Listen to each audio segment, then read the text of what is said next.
Olá pessoal, aqui é o Velgas, hoje é dia 10 de setembro de 2025. A Ucrânia esmaga alvos militares na Crimeia e a Ucrânia está ganhando as batalhas pela Crimeia, mesmo sem ter tropas no terreno ali. Mas acredito que a Ucrânia deve estar pensando em algo por causa das suas atividades quase que diárias na Crimeia. Vamos ver em detalhes isso, mas primeiro eu quero convidá-los a inscrevam-se no canal, você que não é inscrito, porque aqui você vê a verdade, é muito importante. Peço também que todos que estão assistindo deem um like, compartilhem com as suas redes sociais, façam os seus comentários. Eu conto com vocês, distribuam para mais gente, compartilhem para mais gente, porque assim ajudam a fortalecer o canal e as pessoas a se inscreverem. E se puderem, recomendem para as pessoas do seu conhecimento assistir e se inscrever no canal. Muito obrigado. Bom, primeiramente, foi já informado ontem o acontecido, né? A Ucrânia atacou 2 estações de radar russas na Crimeia ocupada e já destruiu muitos radares ali e outros alvos que nós vamos ver na sequência. Vou emendar os 2 itens porque os 2 referem-se à península da Crimeia. A inteligência militar da Ucrânia, o RUR, teve como alvo 2 estações de radar que são pertencentes ao sistema de defesa aérea da Rússia na península da Crimeia.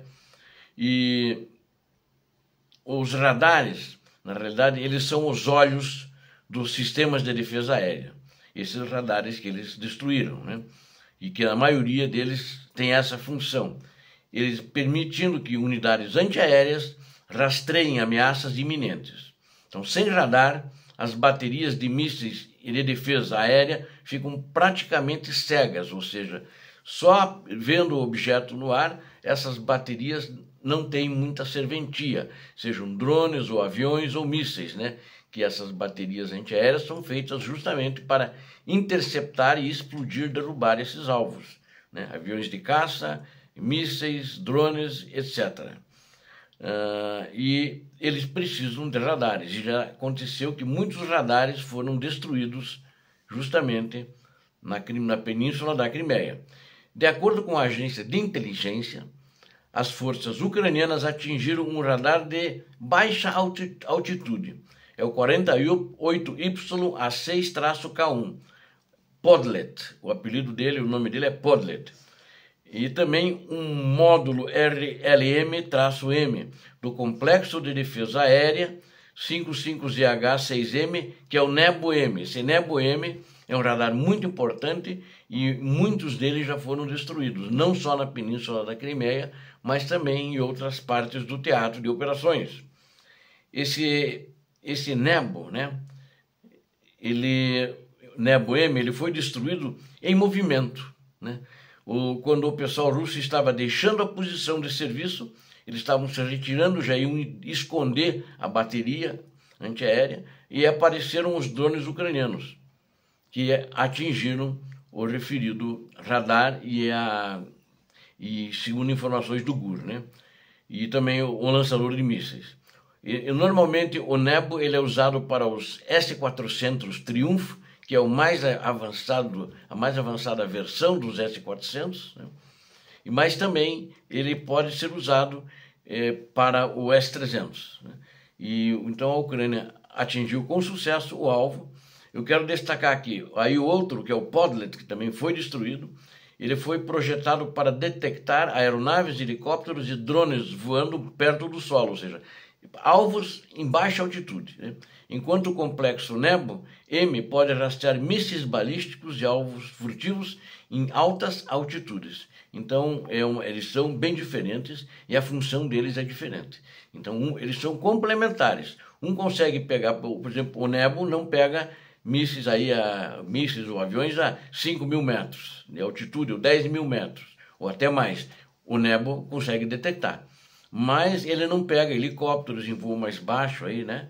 Então, drones também voando a baixa altitude, mais perto do solo, e o Podlet consegue detectar. E os 2 foram destruídos. A Crimeia, que foi anexada ilegalmente pela Rússia em 2014, ela tem sido um alvo muito frequente de ataques ucranianos, a toda a infraestrutura militar durante toda a invasão.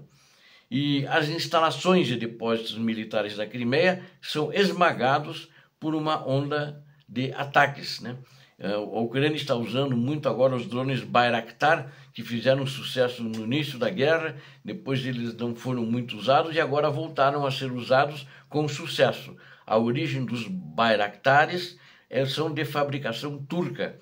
E a Ucrânia, durante a guerra, teve uma licença e estava fabricando esses, eu falei, acho que a palavra mísseis é errado, desses drones, né? Então, os drones Bayraktar. E a Ucrânia está fabricando agora sob a licença turca. Conforme relatado, a Ucrânia já acendeu uma de suas campanhas armamentistas mais icônicas, desencadeando uma onda de ataques com drones Bayraktar após desmantelar sistematicamente as defesas aéreas russas.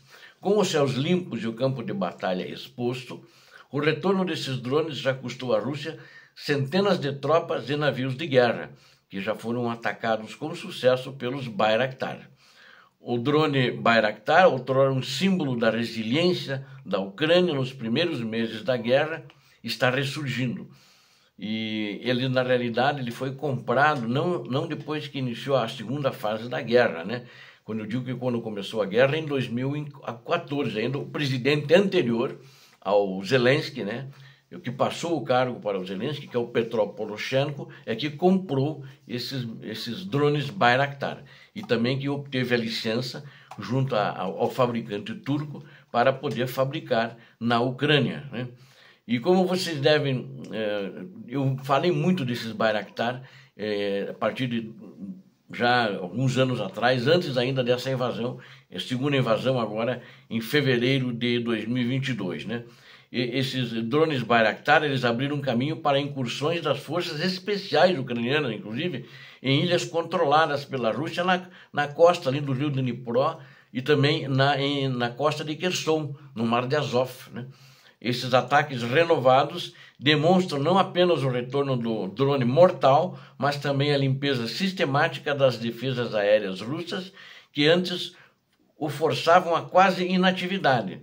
Esse ressurgimento é inseparável da recente campanha da Ucrânia para desmantelar as redes de defesa aérea russas na península da Crimeia, já que ataques confirmados por imagens divulgadas eliminaram um radar também, um outro, já anteriormente, que noticiei aqui também, o 91N6E, de um sistema S-400, um radar Kasta 2E2, perto de Iepatória, na península da Crimeia também, e um sistema Polyot, perto de Novofedorilka. As forças ucranianas também atingiram radares Nebo, SVU, Polyot K1 e 96L6E ligados às baterias S-400, todos eles, bem como uma embarcação de desembarque russa BK-16. Outras operações destruíram um radar UTS-T e um radar 96L6AP de outra bateria S-400.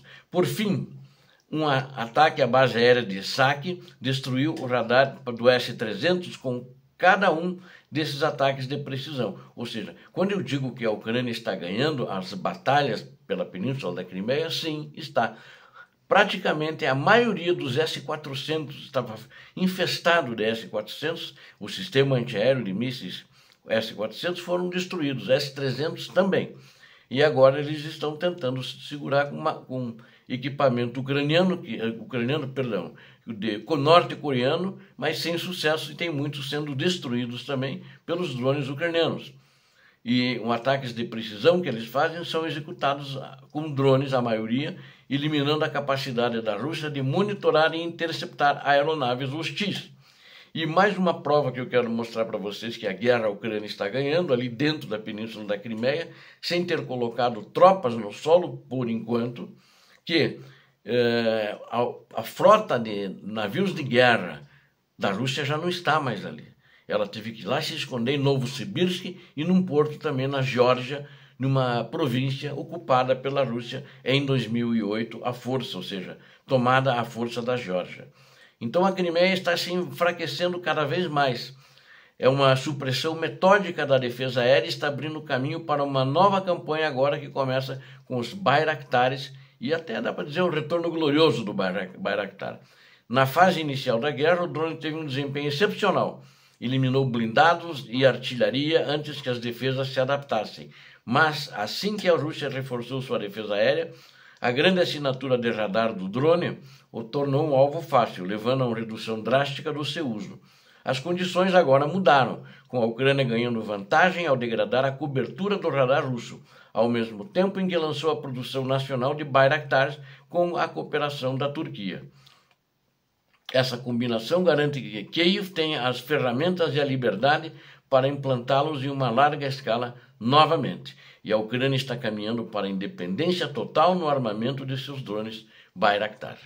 A Ucrânia continua, dá para dizer, em termos de Península da Crimeia, avançando nos seus ataques aéreos, com muito sucesso, e acho que vai continuar destruindo. A Rússia não tem abatido drones lá, mas muito pouco comparativamente com esses prejuízos que a Ucrânia faz contra as instalações militares da Rússia. Obrigado a vocês que assistiram esse vídeo, conto com vocês, inscrevam-se no canal, deem um like e compartilhem com suas redes sociais, façam seus comentários, tudo isso é muito importante, eu conto com vocês. Deus abençoe a todos vocês, Deus abençoe a Ucrânia, Deus abençoe o Brasil. Paz e bem, paz para toda a humanidade.